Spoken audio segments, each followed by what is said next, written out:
نحمدہ نصلی علی رسولہ الکریم فاعوذ باللہ من الشیطان الرجیم بسم اللہ الرحمن الرحیم الصلاۃ والسلام علیک یا سید المرسلین یا الہی ہر جگہ تیری عطا کا ساتھ ہو، جب پڑے مشکل شہ مشکل قصہ کا ساتھ ہو، یا الہی بھول جاؤں نزا کی تکلیف کو، سعدیے دیدار حسن مصطفیٰ کا ساتھ ہو، یا الہی ہر جگہ تیری عطا کا ساتھ ہو۔ عزیزان اسلام، السلام علیکم ورحمۃ اللہ وبرکاتہ۔ 3 حصوں میں آپ نے سماعت فرمایا کہ اللہ پر ایمان اور اللہ کے بندوں کو ایمان کی طرف ہم کیسے بلائیں، بلانے کا سلیقہ کیا ہے، بلانے کا طریقہ کیا ہے۔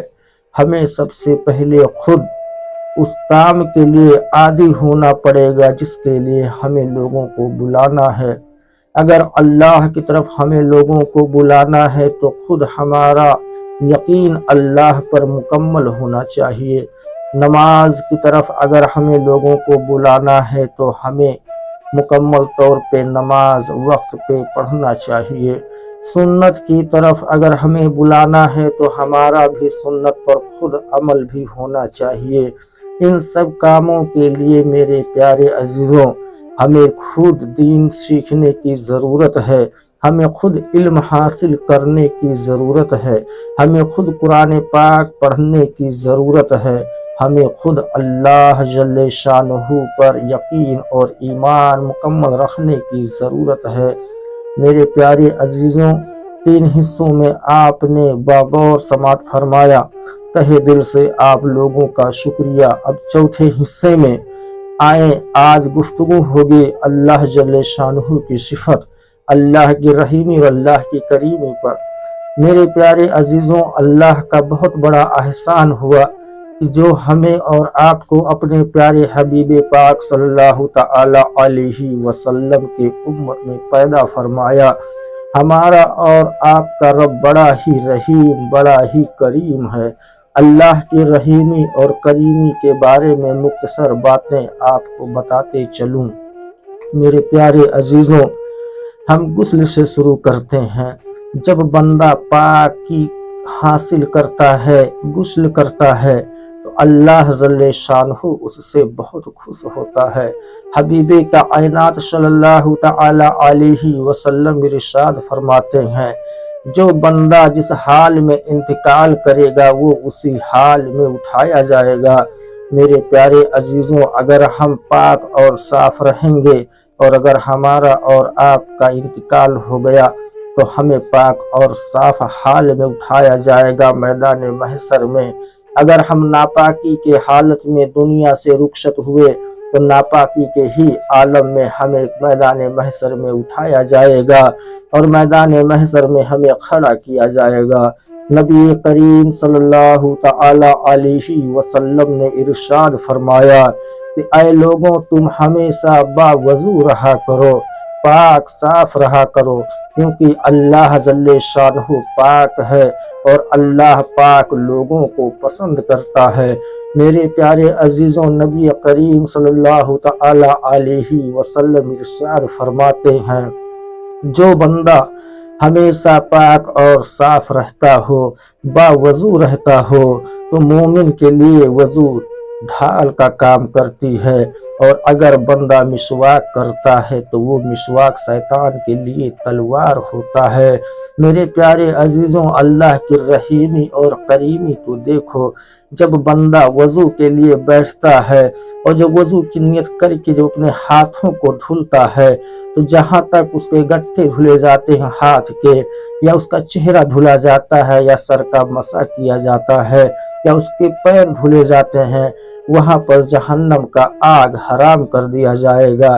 یہ فرمان حبیب صلی اللہ تعالی علیہ وسلم ہے۔ ایک جگہ نبی کریم صلی اللہ تعالی علیہ وسلم ارشاد فرماتے ہیں کہ اے لوگوں، جب تم وضو کیا کرو تو وضو کے درمیان میں کلمہ لا الہ الا اللہ پڑھا کرو، کیونکہ جب تم وضو کرتے وقت یہ کلمہ پڑھو گے تو تمہارے جسم سے جو ہر قطرہ پانی گرے گا اللہ اس پر ہر ایک قطرے پر ایک فرشتہ مقرر کر دے گا، اور قیامت تک وہ تمہارے لیے مغفرت کی دعائیں کرتے رہیں گے۔ میرے پیارے عزیزوں، ذرا دیکھو تو رب کی رحیمی اور کریمی کتنی بڑی ہے کہ ہم وضو کر رہے ہیں تو اللہ ہم پر فرشتوں کو مقرر کر دیتا ہے۔ اب آؤ آگے بڑھتے ہیں۔ نبی کریم صلی اللہ تعالی علیہ وسلم کے طریقے پر ہمیں وضو کرنا چاہیے، ہمیں اپنے چہرے کو بہتر دھلنا چاہیے، اپنے ہاتھوں کو بہتر دھلنا چاہیے۔ بزرگان دین فرماتے ہیں وضو کرو تو نوجوانوں کی طرح، اور نماز پڑھو تو بزرگوں کی طرح، اور دعا کرو اللہ کی بارگاہ میں اگر کچھ مانگو تو بچوں کی طرح۔ نوجوانوں کی طرح وضو کے لیے اس لیے فرمایا گیا ہے کہ وضو جلد بازی میں کیا کرو، جلدی کیا کرو اور مکمل کیا کرو، اور بزرگوں کی طرح نماز پڑھنے کے لیے اس لیے فرمایا گیا ہے تاکہ آہستہ سے آرام سے نماز پڑھو، خشوع اور خضوع کے ساتھ نماز پڑھو۔ اور دعا مانگنے کے متعلق اس لیے بچوں کا طریقہ بتایا گیا ہے کہ جب بچے اپنے ماں کے آگے یا اپنے والد کے آگے جب کوئی چیز کی ضد پکڑ لیتے ہیں نہیں ہمیں یہ چاہیے، تو ان کے والدین ایک بار جھڑکیں گے، 2 بار جھڑکیں گے، 3 بار جھڑکیں گے، لیکن جب بچہ اپنے ضد پر اڑ جائے گا اور جب روتا رہے گا تو ماں باپ اس چیز کو اپنے بچوں کو دلوا دیں گے یا کسی بھی طریقے سے اسے بہلائیں گے، پھسلائیں گے اور کوشش کریں گے دینے کے لیے۔ اگر ان کے پاس طاقت نہیں ہے تو اللہ کی بارگاہ میں دعا کریں گے، لیکن قربان جاؤ اللہ کی رحیمی اور کریمی پر۔ ایک والدین کی صفت یہ ہے، لیکن رب کریم تو 70 ماؤں سے زیادہ محبت کرنے والا ہے۔ اگر اس کی بارگاہ میں ہم اور آپ التجا کریں اور گڑ گڑائیں اور رونے لگیں، سجدے میں سر کو رکھ دیں، تو کیا ہمارا رب ہمیں عطا نہیں کرے گا؟ اے میرے عزیزوں، رب کی عطا کیا یہ نہیں ہے کہ جب ہم وضو سے فارغ ہوتے ہیں اور جب دوسرا کلمہ پڑھ کر آسمان کی طرف نظر اٹھاتے ہیں اور انگلی سے اشارہ کرتے ہیں تو نبی کریم صلی اللہ تعالی علیہ وسلم فرماتے ہیں اے لوگوں، جب تم کلمہ شہادت پڑھ کر آسمان کی طرف دیکھتے ہو اور اپنی انگلی کو اٹھاتے ہو تو اللہ جل شانہ کے حکم سے 7 آسمان کے دروازے کو کھول دیا جاتا ہے، اور جنت کے جتنے دروازے ہیں سارے دروازے یہ صدا لگاتے ہیں کہ اے اللہ کے وضودار بندے، اے اللہ کے پیارے مقرب بندے، آ جا تو میرے دروازے سے داخل ہو جا۔ اے میرے پیارے اللہ کے عزیزوں، اب بتاؤ کتنی بڑی نعمت ہے وضو ہمارے لیے۔ خوشبو لگاتے ہیں تو ہمارے نبی کا سنت ہے، مسواک کرتے ہیں تو ہمارے نبی کی سنت ہے، چہرے پر داڑھی ہے تو ہمارے نبی کی سنت ہے، آنکھوں میں سرما لگائے تو ہمارے نبی کی سنت ہے۔ اسلامی لباس اگر ہم نے اپنے جسم پر پہن لیا تو ہمارے نبی کی سنت ہے۔ نبی کونین صلی اللہ تعالی علیہ وسلم نے ارشاد فرمایا اے لوگوں، جب فتنہ اور فساد کا وقت ہوگا تو جو کوئی میرے ایک سنت کو زندہ کرے گا اللہ جل شانہ انہیں 100 شہیدوں کا ثواب عطا فرمائے گا۔ لوگوں نے پوچھا یا رسول اللہ صلی اللہ تعالی علیہ وسلم تو شہید کن میں سے ہوں گے؟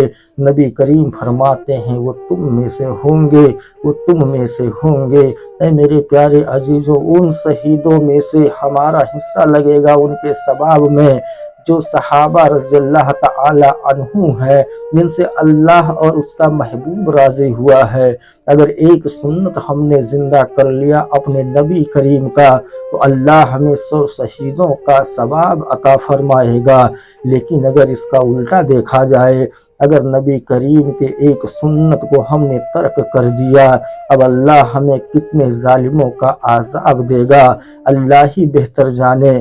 ظالم انہیں کہتے ہیں جو نبی اور اللہ کے نافرمان ہوتے ہیں۔ پتہ نہیں کتنے لوگوں کا عذاب ہم پر مسلط کر دیا جائے گا۔ اللہ کو اپنے پیارے محبوب کی ہر ادا سے محبت ہے، اور جو اس کے محبوب کی اداؤں کو اپنے جسم پر، اپنی روح پر اتارے، اپنے کردار میں اتارے، اللہ اس سے محبت کرتا ہے۔ اللہ رحیم ہے، اللہ رحمان ہے، اللہ کریم ہے، اللہ غفار ہے۔ اللہ ہی تو ہے بخشنے والا، اللہ ہی تو ہے نیک راستے تک لے جانے والا، اللہ ہی تو ہے زمین و آسمانی بلاؤں سے بچانے والا۔ وہ اللہ کی ہی تو ذات ہے جو ہمیں جلا رہا ہے، جو ہمیں کھلا رہا ہے، جو ہمیں پلا رہا ہے، اور پھر ہم سو جاتے ہیں، پھر صبح وہی نئی زندگی بخشتا ہے۔ میرے پیارے عزیزوں، یہ ویڈیو ضرور آپ لوگ دیکھیں اور غور و فکر کریں۔ انشاءاللہ تعالی اگلی ویڈیو اگر زندگی رہی تو سانسوں نے وفا کی تو اگلی ویڈیو بہت جلد ہی آپ لوگوں کے سامنے پیش ہو جائے گا۔ تب تک میرے لیے بھی دعا فرمائیں، اور اللہ کی بارگاہ میں دعا ہے کہ اے اللہ، جتنے پریشان ہیں، جتنے لوگ اس دنیا کے اندر پریشانیوں سے جوجھ رہے ہیں، مولا ان کی تمام پریشانیوں کو دور کر دے، بے روزگاروں کو روزی دے، بے اولادوں کو اولاد دے، بے کس کو کس دے، بیماروں کو شفا دے، بے گھروں کو گھر دے، ننگوں کو کپڑا دے، بے ایمان کو ایمان دے، ایمان والوں کے درجات کو بلند فرما دے۔ اے اللہ، تمام مسلمانوں کے دلوں کے اندر آپ سے محبت اور الفت عطا فرما دے۔ اے اللہ، تمام مسلمانوں کو اپنے پیارے حبیب کے صدقے میں مسجد آباد کرنے والا، مسجد اور نماز اور ایمان سے محبت کرنے والا، اور اپنے محبوب کا سچا اور پکا عاشق بنا دے۔ علماء دین سے محبت